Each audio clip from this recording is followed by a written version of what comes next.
Hey guys, this is the history lesson for today. I'm going to do it just like we did with Bible if you've already watched the Bible one. I'll just read you the card and kind of talk about it as I go, like we would do in class.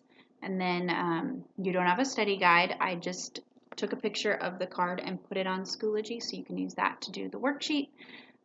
You'll have a couple of optional activities throughout the week, a Quizlet and a test on Friday, and the test will be in Schoology. There will not be a timeline, so you don't need to worry about that right now. I don't want to ask that much of you. So today we're talking about the Inquisition. If you remember, this happened, so this is 1478 is the date for the Inquisition. And if you remember what's been going on, what we've been talking about, there's starting to be some of the Reformation sparking a little bit, like with John Huss and John Wycliffe. People are starting to question the Roman Catholic Church. They're wanting, you've got the printing press and Bibles are being printed in the common language. People are starting to read the Bible on their own and recognize that some of the teachings from the Roman Catholic Church are totally unbiblical.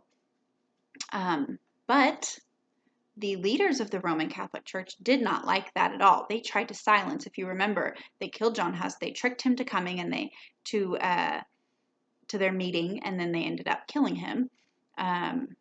They did not like to be questioned, and people that did question them were put into danger, and that's exactly what was happening during the Inquisition. This took place in Spain. So we'll go ahead and read the card about the Inquisition.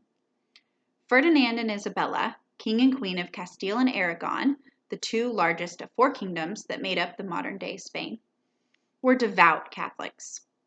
So they were king and queen and had a lot of power in Spain at this time.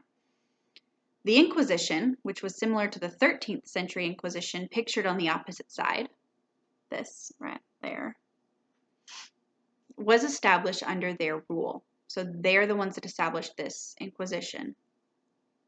It was a religious court that punished those who did not accept the teachings of the Roman Catholic Church. So basically, the Inquisition was a court, and anybody that went against them, anybody that was not Roman Catholic, was punished. So they did not have freedom, nothing like we have today. We have so much religious freedom in our country, which is something that we should be thankful for and not take for granted. Because at this time, the church had so much power that people could be punished, killed, kicked out of the country for questioning the church even. The Inquisition was a tool of religious intimidation. Hundreds of thousands of Jews and Muslims were expelled from Spain. So obviously they were nothing like the Roman Catholics. They're Jewish and Muslim. They do not believe anything. They don't consider themselves Christians. And so hundreds of thousands of them were kicked out of Spain. They were kicked out of their homeland simply because they did not believe what the Roman Catholics believed. The Inquisition was a tool to censor books and hinder the spread of the new learning and new religious ideas. So they used it to look at books that were being spread. They didn't want books being shared that had anything to do with these new ideas that were being spread at the time. And remember, we also have the Renaissance going on at this time, and sometimes the people, especially with science, that were involved in the Renaissance and the church would clash. So they didn't want these books spreading. They did not want these ideas spreading of anything that disagreed with them. The powers of the Inquisition were not just used against non-Christians, however. The Roman Catholic authorities in Spain and other countries used the power of the Inquisition to intimidate, torture, and kill those that sought to bring reform to the church. So anybody that wanted to change anything in the church, they were punished under the Inquisition. They may have been intimidated, they may have been tortured, some were even killed simply for questioning the church, for trying to change anything. And these were good things they were trying to do. They were trying to change some of the unbiblical things that were going on in the church, and the Inquisition was putting a stop to that. In Spain, this Inquisition effectively eliminated the movement that inspired the Reformation. So as we learn more about the Reformation, we're going to learn about things that were going on in Germany, in Switzerland, in England, but in Spain, the Inquisition pretty much stopped anything resembling the Reformation. The Inquisition in Spain was also a political tool. It was used by Ferdinand to bring both clergy and nobles into complete submission to his will.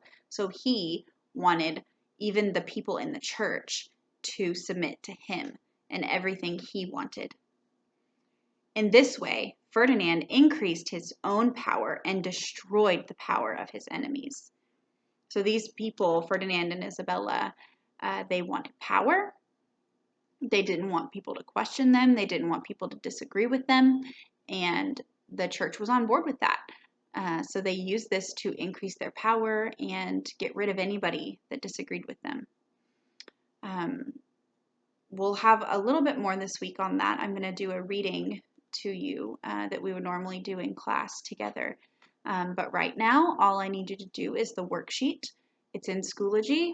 Just like with Bible, you can print it and answer it and then submit it using the card that I have on Schoology. I took a picture of it, so it's on there. Use that to answer the worksheet in complete sentences, proper grammar, proper spelling, all that fun stuff. And then submit it and let me know if you have any questions.